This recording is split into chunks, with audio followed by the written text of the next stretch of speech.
محترم دوستان ذی وقار، السلام علیکم ورحمۃ اللہ وبرکاتہ۔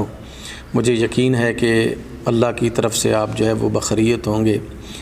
دیکھیں، ہمارے جو پبلک کے حقوق ہیں، عوام الناس کے حقوق ہیں، ان کا ہمیں بہت زیادہ خیال رکھنا چاہیے۔ مہذب قوموں میں اگر آپ دیکھتے ہیں، سیولائزڈ جو نیشنز ہیں، ان کو جب آپ دیکھتے ہیں تو ان مہذب قوموں کے جو اصول اور ضابطے ہیں، وہ جو پبلک پراپرٹیز ہیں ان کا وہ بڑا خیال رکھتے ہیں۔ جو عوامی جگہیں ہیں ان کی صفائی ستھرائی کا جو ہے وہ بڑا خیال رکھتے ہیں، اور کوشش کرتے ہیں کہ ان کی وجہ سے کوئی کہیں پر جو ہے وہ گند نہ ہو، اور صفائی ستھرائی، نظافت، طہارت اور پاکیزگی کا بہت زیادہ خیال وہ رکھتے ہیں۔ ہمارے ہاں جو ہم تیسری دنیا سے، یعنی جب دنیا کو ہم کیٹیگرائزڈ کرتے ہیں تو ہمارا جو چونکہ تعلق ہمارے ان ممالک کا، جو غریب ممالک ہیں، ان کا تعلق تیسری دنیا سے ہے، جہاں ہم معاشی طور پر اور معاشرتی طور پر جتنے بھی مسائل ہم جو ہے وہ سامنا کرتے ہیں، ان میں ایک جو بڑا مسئلہ ہے وہ یہ ہے کہ ہم اپنی آزادانہ رائے سے، سوچ سے اپنی ذات کے لیے تو سوچتے ہیں لیکن دوسروں کے لیے نہیں سوچتے۔ ہم یہ چاہتے ہیں کہ جو میں کھا رہا ہوں وہ تو بیسٹ ہونا چاہیے، اس میں کسی قسم کی کوئی ملاوٹ، اس میں کسی قسم کی کوئی ایسی چیز نہ ہونی چاہیے کہ جو میری صحت کے لیے مضر ہو، لیکن میں دوسروں کے بارے میں نہیں سوچتا کہ وہ بھی میری طرح انسان ہیں۔ مجھے ان کے بارے میں بھی ایسا ہی سوچنا چاہیے جیسا کہ میں اپنے لیے سوچ رہا ہوں۔ میں یہ سوچتا ہوں کہ میرا گھر تو صاف ہونا چاہیے، لیکن اگر دوسروں کا گھر میری وجہ سے گندا ہوتا ہے تو کوئی بات نہیں ہے۔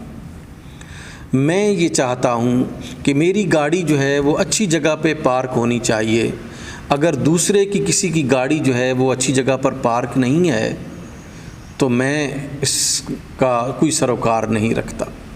دیکھیں، جب ہم اس ایک سوشل لائف گزار رہے ہیں، ایک سماجی زندگی گزار رہے ہیں، اس سماجی زندگی میں ضروری ہے کہ ہم سماج کے دوسرے افراد کا جو ہے وہ خیال رکھیں۔ کیا ہوتا ہے، ہم بس سٹاپس پر بیٹھے ہوتے ہیں، کوئی چیز کھا رہے ہوتے ہیں، اگر وہ لفافے میں موجود ہے تو وہ کھانے کی چیز ختم ہوتی ہے، ہم اسی جگہ پر اس کو جو ہے وہ پھینک دیتے ہیں۔ اب ایک دوسرا شخص آتا ہے، وہ بھی اسی رویے کو اختیار کرتا ہے، وہ جگہ جو پبلک کے بیٹھنے کے لیے ہوتی ہے اس جگہ کا ہم ذرا بھی خیال نہیں رکھتے۔ گند بڑھتے وہ جگہ ایسی، وہ سٹاپ اور وہ کرسیاں ایسی خراب ہو جاتی ہیں کہ انسان جو ہے وہ وہاں پہ تعفن اور بدبو کی وجہ سے کھڑا نہیں ہو سکتا۔ نتیجہ کیا نکلتا ہے کہ وہ سٹاپ، وہ کرسیاں، وہ خوبصورت کرسیاں اور وہ خوبصورت شیڈ جو دھوپ اور جو ہے وہ بارش سے بچانے کے لیے ہوتا ہے، وہاں پہ مجبوراً لوگ کھڑے نہیں ہو سکتے، بیٹھ نہیں سکتے، اور باہر جا کر ان کو بیٹھنا پڑتا ہے۔ ان کو دھوپ بھی لگتی ہے، بارش کی صورت میں ان کو برداشت بھی کرنا پڑتا۔ اسی طرح جب ہم دیکھتے ہیں کہ پبلک لیٹرینز اور پبلک کی قضائے حاجات کے لیے جو جگہ مقرر کی جاتی ہیں، وہاں پہ ہم جاتے ہیں، ہم قضائے حاجت کرتے ہیں، اپنے اس تکلیف کو دور کرتے ہیں۔ دیکھیں، اگر ایک شخص کو رفع حاجت کی تکلیف ہو رہی ہے تو اگر اس کو جگہ نہ ملے یا ایسی جگہ ملے جہاں پر وہ نہ کر سکے تو یہ کتنا تکلیف دہ امر ہے۔ انسان اپنے فضلے کو اپنے جسم میں نہیں رکھ سکتا، ایک مخصوص وقت کے بعد جب اس کو قضائے حاجت کی تکلیف ہوتی ہے تو وہ اس کو اپنے جسم میں نہیں روک سکتا، اب وہ جگہ تلاش کرتا ہے۔ کہ کوئی ایسی جگہ ہو جہاں پہ میں رفع حاجت کر سکوں۔ اب وہ پبلک کی جو قضاء حاجت کی جگہ لیٹرینز اور بیت الخلاء بنے ہوئے ہوتے ہیں، وہ یہاں پہ آتا ہے تو اس کو گند ہی گند نظر آتا ہے۔ وہ WC جس کو صاف ہونا چاہیے وہ بالکل گندی ہوتی ہے۔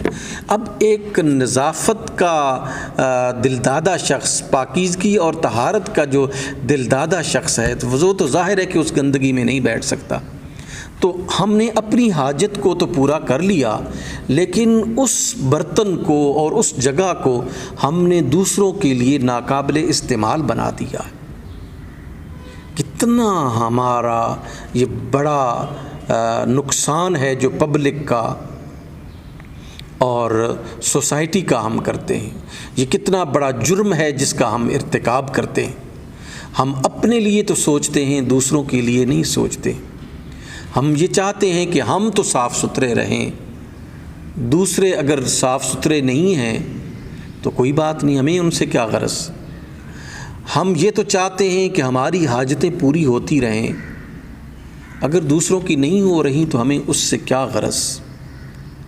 آپ صلی اللہ علیہ وآلہ وسلم نے ہمیں ایک ایک زندگی کے مسئلے کو حل کرنے کے لیے تعلیمات ارشاد فرمائی ہے۔ آپ صلی اللہ علیہ وآلہ وسلم نے ہمیں راستوں پر جہاں پر لوگ چلتے ہیں گندگی پھیلانے سے منع کیا ہے اور ایک لعنت والا کام قرار دیا ہے۔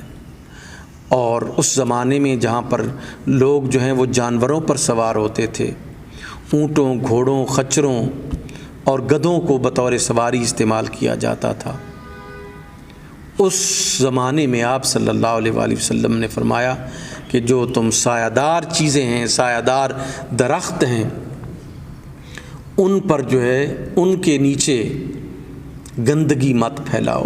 یہ بالکل اسی طرح جیسے کہ آج میں آپ احباب کی خدمت میں اور ہمارے جتنے بھی ریفارمرز ہیں وہ آپ کو ان چیزوں کو سمجھانے کی کوشش کرتے ہیں۔ آپ صلی اللہ علیہ وآلہ وسلم نے ارشاد فرمایا، حضرت معاذ بن جبل رضی اللہ تعالیٰ عنہ روایت فرماتے ہیں، سرکار نے فرمایا لعنت کے 3 کاموں سے پرہیز کیا کرو۔ لعنت کے 3 کاموں سے، یعنی یہ دیکھیں کسی پر لعنت کرنا یہ معمولی کام نہیں۔ آج تو ہم زبان سے نکال دیتے ہیں اور غیر ارادی طور پر بعض اوقات کسی کو معاذ اللہ لعنتی کہہ دیتے ہیں۔ اسلام نے جو لعنت کا جو تصور دیا ہے وہ اس شخص کے لیے دیا ہے جو دائرہ اسلام سے خارج ہے یا پھر دائرہ اسلام سے خروج کے قریب شخص ہے، اس پر لعنت بھیجنے کا جو ہے وہ اجازت دی ہے، وگرنہ کسی کو جو ہے وہ اجازت نہیں دی۔ ان معاملات میں سرکار فرماتے ہیں کہ لعنت کے 3 کاموں سے تم اپنے آپ کو بچاؤ، پرہیز کرو۔ وہ لعنت کے 3 کام کون سے ہیں؟ آپ نے فرمایا کہ وہ جگہ جہاں پر لوگ پانی پیتے ہیں، گھاٹ جہاں سے پانی لوگ پیتے ہیں، پانی لے کے جاتے ہیں، پانی استعمال کرتے ہیں، پبلک پلیس ہے یہ۔ دیکھیں آپ اگر کوئی ٹینکی لگی ہوتی ہے جو کولر واٹر لگا ہوتا ہے، ہم کیا کرتے ہیں؟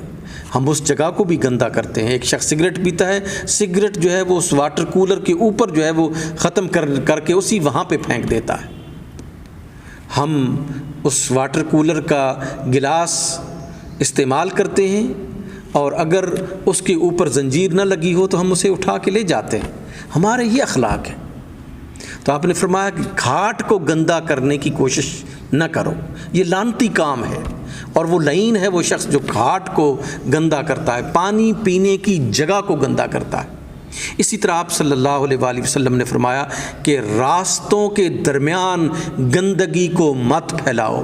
کیا ہمیں یہ زیب دیتا ہے کہ ہم سٹاپ پر گاڑی رکی ہے یا پھر جو ہے وہ اشاروں پر گاڑی رکی ہے، ہم کوئی چیز کھا رہے ہیں اور کھانے کے بعد اس کے چھلکے اور وہ سب کچھ جو ہے وہ باہر پھینک دیتے ہیں، گند پھیلا رہے ہوتے ہیں۔